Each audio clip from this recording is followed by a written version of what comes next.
Hello, my name is Evan Roberts, and the article I chose for this journal club is Gut Microbiota Carcinogen Metabolism Causes Distal Tissue Tumors. The title is a mouthful, but you can simply think of it as Gut Microbiome Metabolism Causes Bladder Tumors. So, this article was published in Nature about 6 months ago. This is the cover of the Nature volume here. I chose this article because I thought it was a great example of how the human microbiome intersects with other fields, particularly metabolism and cancer, which I'm interested in. I work in the Department of Urology at Sylvester Comprehensive Cancer Center and primarily focus on metabolism in genitourinary cancers. So, finding this paper on how the human microbiome can affect bladder tumor formation through metabolizing environmental carcinogens was a perfect fit to tie together the microbiome and my current field of study. The criteria for the journal selection was an impact factor of over 15. So this was published in Nature with an impact factor of 50.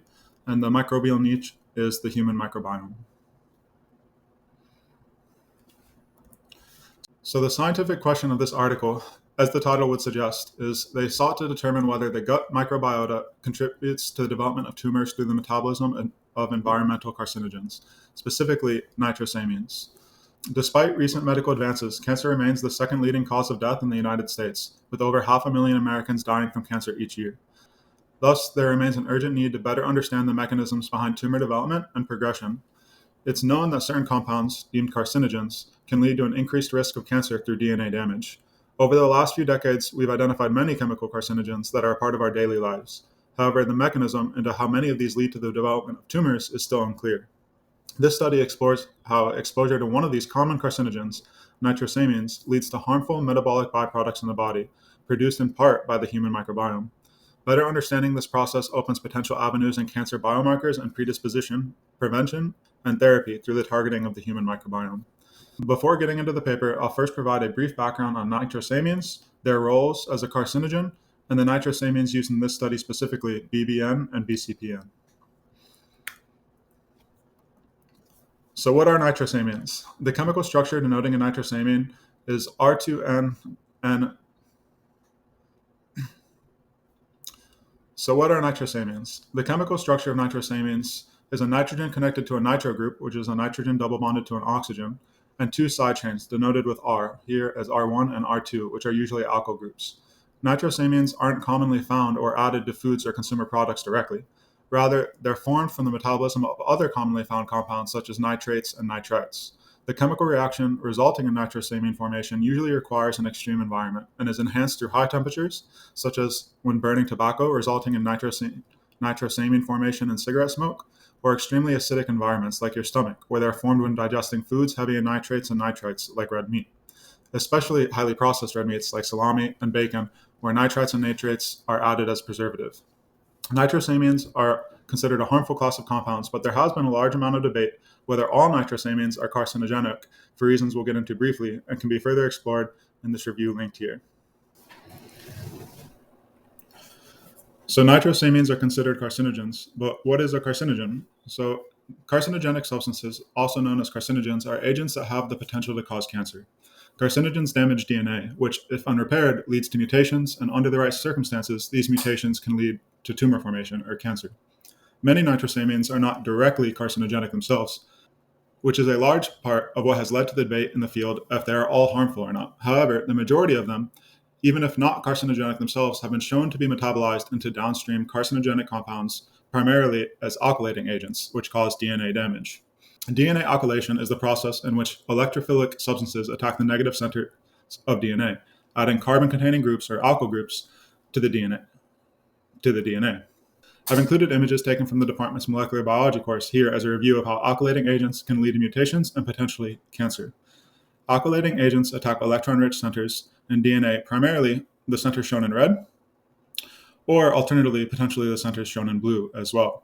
An example here shows the alkylation of guanine, where an alkyl group added to the oxygen on the guanine, turning the molecule into O6-ethylguanine, prevents the third hydrogen bond that normally forms with a cytosine group, driving affinity towards thymine instead of cytosine during DNA replication and leading to mutations in the DNA, which under the right circumstances can lead to cancer. The two nitrosamines primarily discussed in this article are BBN and BCPN. Their full chemical names are listed here, and both compounds have been well studied and are known to lead to urinary bladder tumors. In the 1970s, researchers showed that administering these compounds to young mice led to the formation of tumors. In this study, BBN and BCPN were both given individually as separate compounds, and both led to tumor formation. In the 1990s, researchers showed that the metabolic fate of the common nitrosamine BBN, as well as DBN, is conversion to BCPN in the body, and that BCPN is the active form of these compounds that acts as a carcinogen. Both compounds have been well studied and documented as bladder tumor causing agents over the last several decades. Here, our review discusses BBN and its role as an indirect carcinogen. And although how it may not be carcinogenic itself, its metabolism to BCPN, a carcinogenic compound, leads to tumor formation. The structure of the two agents, BBN and BCPN, are shown here, and this is taken from Figure 1C of the paper we'll be discussing today, and we'll see again in a few minutes.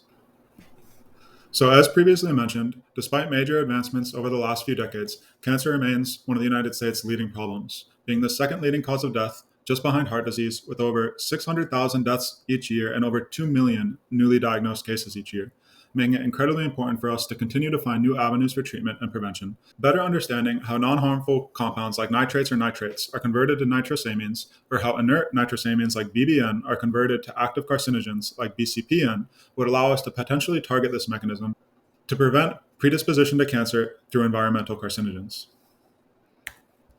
So back to the scientific question in this paper. Does the gut microbiota contribute to the development of bladder tumors through the metabolism of environmental carcinogens, namely nitrosamines? And if so, can we target this mechanism to assess cancer risk and for cancer prevention? In this paper, the researchers determined that exposure to environmental pollutants and human microbiome composition are important predisposition factors for tumor development. This is not necessarily novel, as there is a ton of literature on the dangers of environmental carcinogens, as well as emerging literature in the field of the human microbiome and cancer risk. Although to my knowledge, this is the first conclusive link shown to the human microbiome and bladder cancer. Next, they state that they show the depletion of gut microbiota affects the metabolism of nitrosamines, which reduces the development and severity of nitrosamine-induced urinary bladder cancer, essentially rendering these potentially harmful environmental substances inert. Lastly, they propose that this could open avenues to target the microbiome for improved predisposition risk assessment and prevention of cancer. And I'll be looking forward to hearing if you're convinced of this statement after this presentation and in the upcoming discussion. So how did they determine this? To assess if the microbiome was responsible for converting the inactive BBN to the carcinogenic BCPN, the researchers performed a mouse experiment where they gave mice BBN in the drinking water and had a control group as well as mice treated with antibiotics to deplete the microbiome. They started the mice on antibiotic treatment for 2 weeks before administering BBN, and then they added BBN to the drinking water for a duration of 12 weeks. They waited 8 additional weeks for tumor formation and then euthanized the mice at 20 weeks to collect the bladders and look for tumors. The bladders from the mice, approximately 30 per group, were sent to a pathologist who performed a blind analysis to assess for tumor formation. Representative H&Es are shown here in Figure 1B of non-cancerous and cancerous tissue. Additional images can be found in the paper, further breaking down the cancerous tissue into various stages of aggressiveness. In Figure 1C, you can see that the proportion of control mice that developed cancer following BBN administration was 77%, with only 7 of the 30 mice not developing any cancer. But when treated with antibiotics, just 19% of the mice developed tumors, with over 25 mice not developing any cancer at all, showing that antibiotic treatment significantly inhibited BBN-induced tumor formation. Next, the researchers wanted to confirm that the decreased tumor incidence seen in the antibiotic-treated mice was a result of decreased exposure to BCPN due to depleted metabolism of BBN. They assessed the levels of BBN and BCPN both in the bladder tissue itself, as well as the urine excreted in both groups, shown in Figures 1D and E respectively. They collected urine from a single day at 3, 6, 7, and 12 weeks through the use of metabolic cages. Here you can see that although there are similar levels of BBN within the bladder tissue and the excreted urine, there's significantly less BCPN in the mice treated with antibiotics compared to the controls in both the bladder tissue as well as in the urine excreted throughout the experiment. The researchers then performed experiments to confirm the depletion of the gut microbiota within the mice treated with antibiotics. which, although I wouldn't normally consider this a key figure, as we're here specifically learning about the microbiome and related techniques used to study it, I wanted to go over how they confirmed the microbiome depletion in the mice treated with antibiotics. In extended data figure 1, you can see they measured colony-forming units, where they took fecal pellets from the mice, homogenized and diluted them, and cultured the bacteria on blood agar plates under both aerobic and anaerobic conditions. You can see that significantly fewer colonies formed in the mice treated with antibiotics, and while the graph doesn't make it seem like such a large difference, if you notice the scale, mice treated with antibiotics actually developed 99.99% fewer colonies. A month ago, that would have convinced me that the mice treated with antibiotics had fewer overall bacteria in the gut microbiome. However, as we learned in one of the very first lectures of this class, only a very small portion of microbes in any given microbiome can be grown in the lab, known as the Great Plate Count anomaly. So I had the question, despite the difference in the two groups, what if the mice treated with antibiotics still contained just as many bacteria in the gut microbiome? There was just a shift towards bacteria that couldn't be cultured. The researchers also performed 16S RNA sequencing or amplicon sequencing from these fecal pellets, which confirms that the mice treated with antibiotics did indeed have a much lower diversity of bacteria than the control mice. Here you can see the alpha diversity of the two groups, which is the measurement of species diversity within a community, as well as the Shannon entropy, which is a means of quantifying the alpha diversity, and is a measurement of how evenly distributed the species are within a community. So you can see that there is less diversity with antibiotic treatment, and the larger difference in Shannon entropy indicates they are less evenly distributed as well, meaning there are likely larger quantities of a few species that were able to grow in mice with antibiotic treatment. Principal coordinate analysis was also performed to show that the differences seen in the experiment were caused by the antibiotic treatment and not BBN administration. Principal coordinate analysis is a visualization technique to show how similar or different samples are to one another. And here you can see with clear circles demonstrating collections before BBN treatment and filled circles demonstrating collections after BBN treatment, that there's no differences within the antibiotic or control groups before and after BBN treatment. However, there are severe differences between mice treated with antibiotics and mice without antibiotics. The 16S RNA sequencing of the fecal pellets was done by Illumina sequencing by generating 250 base pair end sequences of the V4 variable region. Although I thought it may be a limitation at first that they only tested the V4 variable region, they performed more thorough sequencing later on in the paper, and I think it was a valid way to quickly assess general diversity and evenness of the microbiomes in the two groups.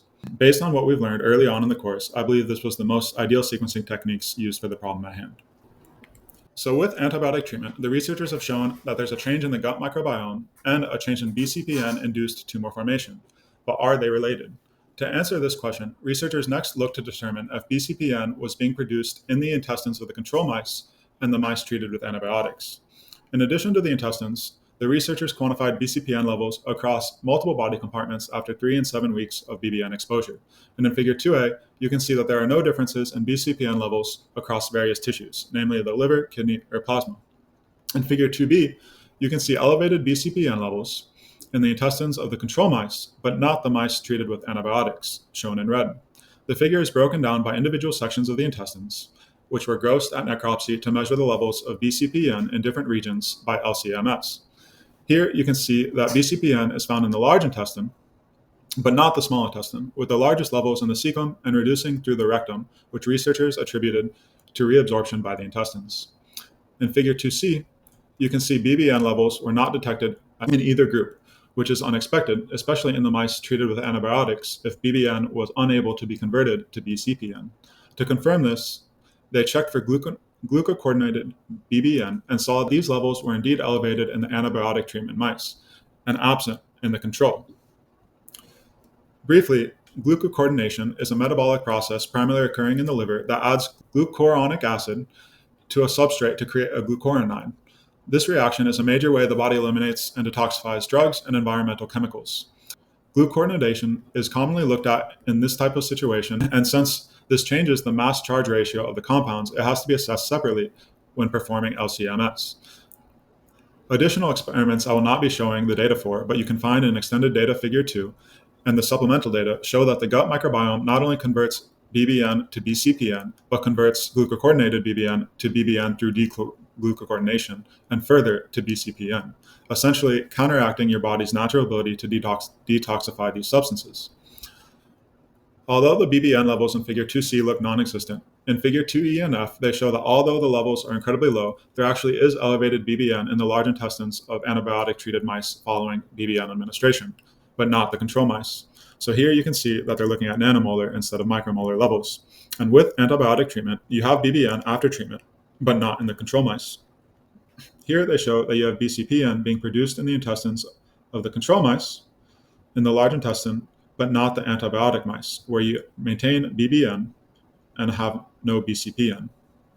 From this, the researchers conclude that the gut microbiome metabolizes BBN to BCPN in the large intestines. To further confirm that this conversion is being performed by the microbiome and not the tissues, the researchers repeated this experiment in germ-free mice. And in these mice, they did not see the BCPN conversion in the intestines with or without antibiotics. And that data can be found in the supplemental figures. So now we know that the gut microbiome is metabolizing inactive BBN to carcinogenic BCPN in the large intestines, which leads to urinary bladder tumor formation in mice. But what microbes are responsible? To answer this question, the researchers began by culturing the microbes from the control animals taken from the cecum, colon, and rectum ex vivo. They cultured them both in anaerobic and aerobic conditions. In figure 3a, you can see that in aerobic conditions, denoted in blue and red for 10 and 21% oxygen, researchers saw conversion of BBN to BCPN in a time-dependent manner, confirming these gut microbiota can convert BBN to BCPN. To identify the bacterial species responsible for the conversion, over 500 separate bacterial cultures were isolated and tested. And of the 500 plus cultures, 12 species were identified, shown here in figure 3b, that could convert BBN to BCPN. The full length of the 16S rRNA gene from these species was sequenced using Sanger sequencing. To assess the relative abundance of these 12 species in the gut microbiome, 16S rRNA sequencing or amplicon sequencing of the cecum, colon, and rectal samples was performed using Illumina sequencing, and then mapped to the full length of 16S rRNA sequences of the 12 metabolically active bacterial isolates. Relative abundance of these species is shown here in figure 3c, grouped by genus, and as you can see, the relative abundance of these bacteria is incredibly low compared to the entire microbiome, less than 1%. As previously discussed, not all bacteria can be cultured in plates, and because of this, it is likely that there are additional metabolically active bacteria that were not identified because they could not be cultured and tested for BBN to BCPN conversion, and that these additional bacteria contribute to the metabolism of BBN within the microbiome, which will be important later. Despite that, the 500 plus bacteria tested shows that the metabolism of BBN to BCPN is happening by a distinct subpopulation of the gut microbiota, and not all bacterial species can perform this conversion. It is also worthy to note that it is happening in aerobic conditions and not anaerobic conditions, as the majority of the gut microbiome environment is anaerobic. This could possibly be a factor that would help narrow down the search for other metabolically active species that the researchers were unable to culture. Once again, I believe the ideal sequencing techniques were chosen for the given analyses. Sanger sequencing was used to sequence PCR-amplified 16S rRNA whole gene sequences of the key metabolically active bacteria. For the 16S rRNA or amplicon sequencing of the entire microbiome, PCR amplification of the V1 through V4 variable regions was performed on DNA isolated from the mouse samples, and Illumina sequencing was used on an Illumina MiSeq platform and analyzed through KIND2. So with this, we know only a select few bacteria within the gut microbiome are responsible for the metabolism of inactive BBN to carcinogenic BCPN, which leads to urinary bladder tumor formation. And several of the species responsible for this conversion have been identified. But, as mentioned at the beginning of this paper, this study was supposed to determine if the human microbiome played a role in cancer formation, and all of the work presented thus far has been done in mice, and bacteria isolated from the mice microbiome. So the question remains, do humans and mice share similar gut microbiomes, and is this relevant in humans?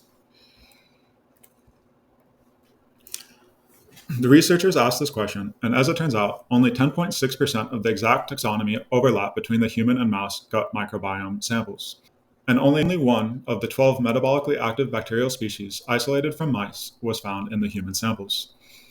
The researchers collected 11 culturable fecal samples from human volunteers and performed the same experiment already performed with the mouse microbiome samples, culturing them in the presence of BBN and looking for BCPN by LC-MS.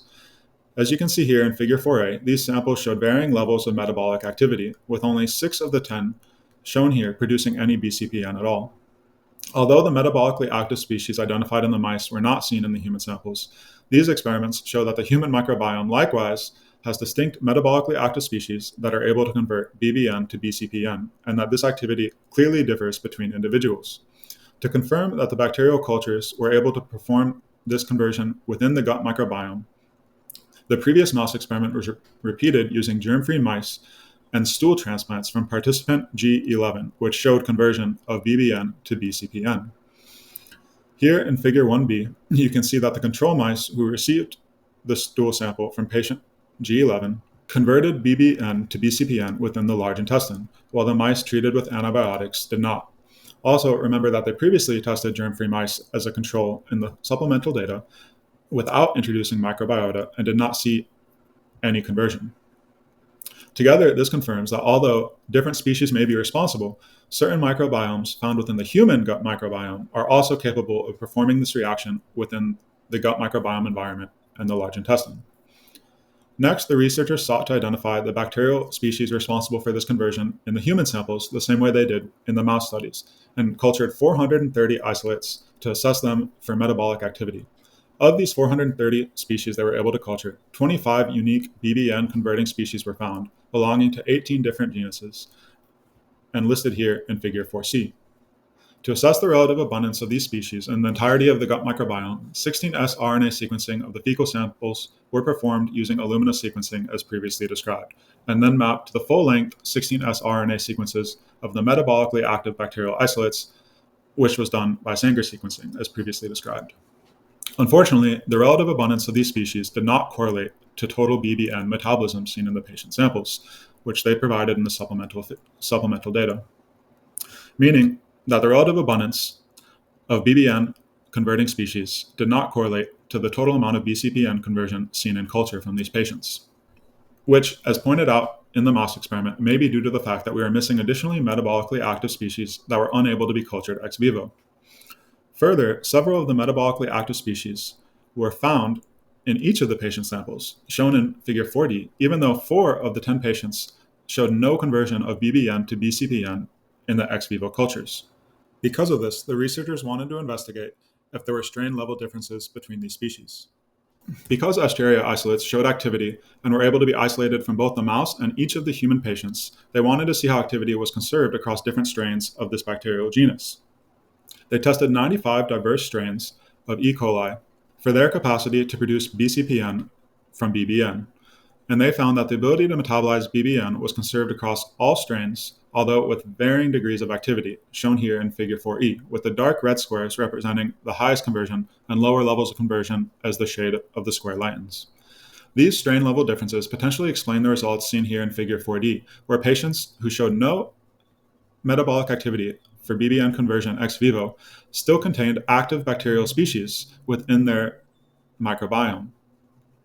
Whole genome sequencing of single bacterial genomes was performed on several of the Escherichia flexneri isolates from the different patients, indicated with stars here in Figure 4d, to assess if there were strain-level differences, and a representative sample was chosen by the researchers to assess its ability to metabolize BBN within the gut microbiome environment.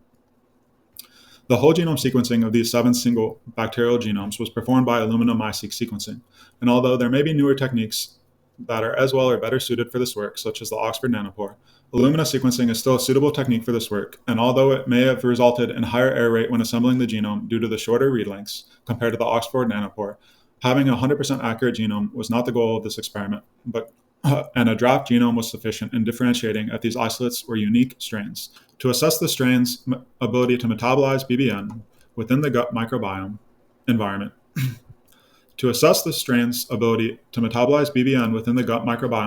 researchers repeated the previous mouse experiment design using germ-free mice, except instead of using whole stool transplants to introduce the human microbiome to the mice, only Escherichia flexneri isolated from patient G11, which showed BBN conversion, was introduced into the mice. You can see in Figure 4g that, as with the original experiment, the animals that received E. flexneri were able to convert BBN to BCPN in the large intestines, while the germ-free mice without E. flexneri introduced were not. Additionally, you see the accumulation of glucocoordinated BBN in the germ-free mice, but not the mice with E. flexneri, shown in figure 4F, showing that this strain, isolated from the human microbiome, is indeed capable of performing this reaction within the large intestine. Although the relative abundance of active species did not correlate to total BBN conversion, it's clear that the conversion itself differs between people, as seen here in figure 4A, suggesting that people with higher levels of activity may be at a higher risk of developing cancer when exposed to environmental carcinogens. So back to the scientific question. Do gut microbiota contribute to the development of tumors through the metabolism of environmental carcinogens? Now, the researchers have shown that select bacteria found within the human microbiome convert inactive BBN to carcinogenic BCPN, which can lead to urinary bladder tumor formation. With this, I believe the researchers have already answered the question they set out to, and can conclude that the microbiome does contribute to the development of tumors, or at least increased cancer risk, through the metabolism of environmental carcinogens, or at least one environmental carcinogens. But how relevant is a single compound? As previously mentioned, there are many nitrosamines that are metabolized into carcinogenic substances. So the researchers decided to also look at additional nitrosamines to see if this phenomenon was isolated to BBN or was true for a larger amount of environmental substances as well. To answer this question and hopefully expand the relevance and potential impact of gut microbiota metabolism beyond BBN, the researchers carried out 24-hour metabolic cage experiments with 3 additional nitrosamine, EHBN, DBN, and PBN. Here in figure 5A, you can see their structures as well as their carcinogenic substances they're metabolized to downstream. Figure 5B, C, and D shows the urinary excretion collected from the metabolic cages of these mice. You can see when the mice are treated with antibiotics, in each of these cases, you have a significant reduction of nitrosamines. Here in the lower graphs, you have the carcinogenic downstream metabolites for each of these compounds, ECPN, BCPN, and PCPN.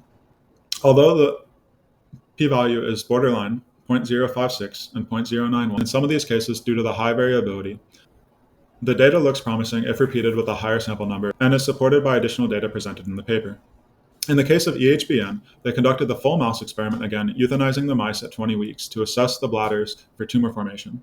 And as with BBN, antibiotic treatment, shown here in figure 1E, significantly inhibited EHBN-induced tumor formation.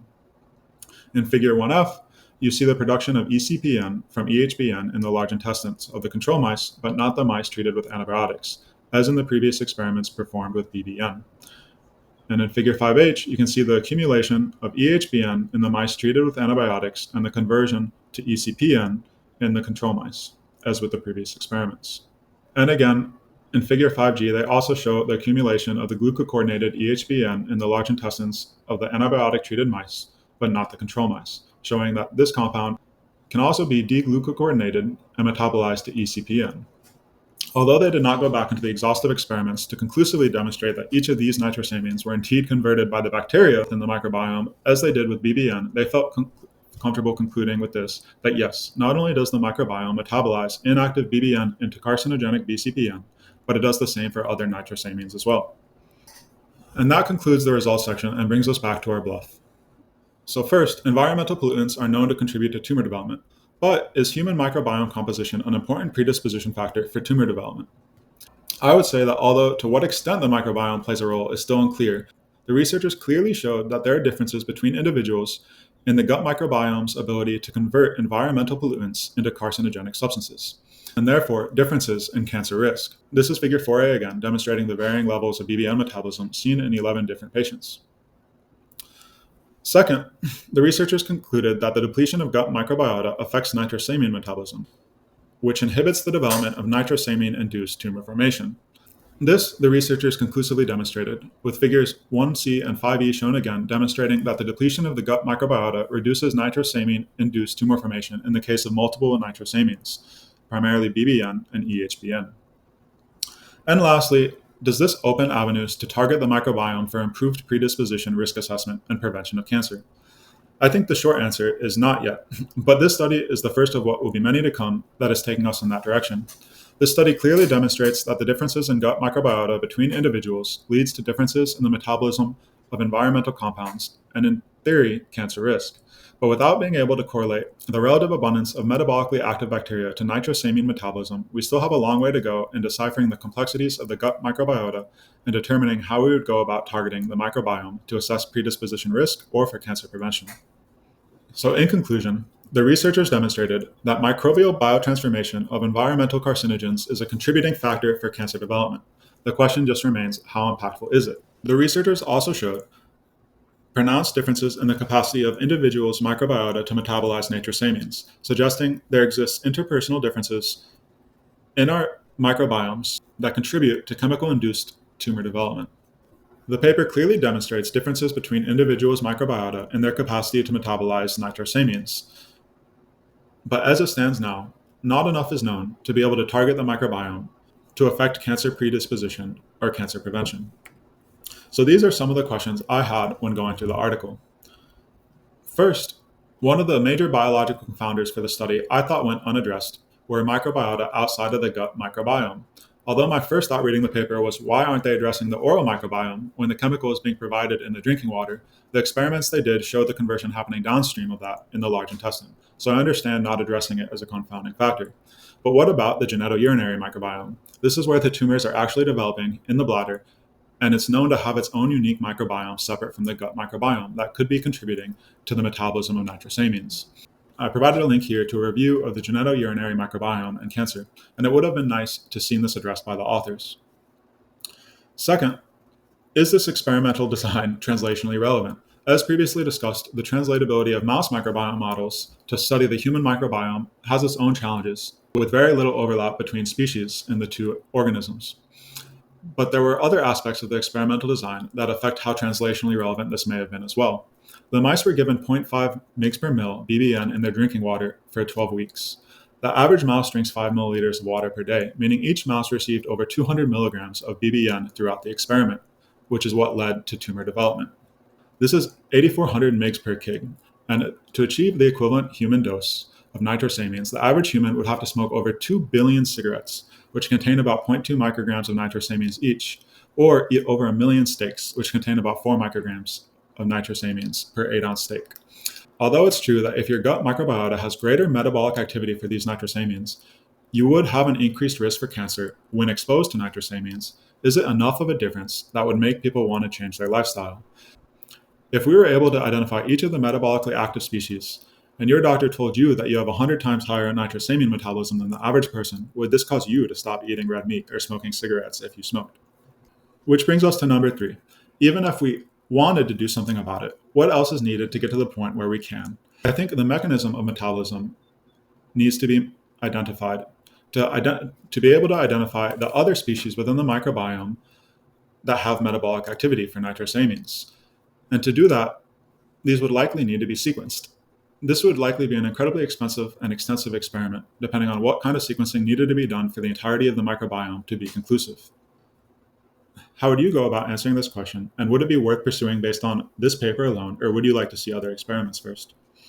In regards to this mechanism, one of the things that would have been nice to see in the paper is the researchers looking at if the different nitrosamines are converted by the same bacteria. If not, this would certainly make trying to target the human microbiome or forming an ideal microbiome much more complicated. Unfortunately, the researchers did not check that the other nitrosamines like EHBN tested were converted by the same species they already identified to metabolize BBN.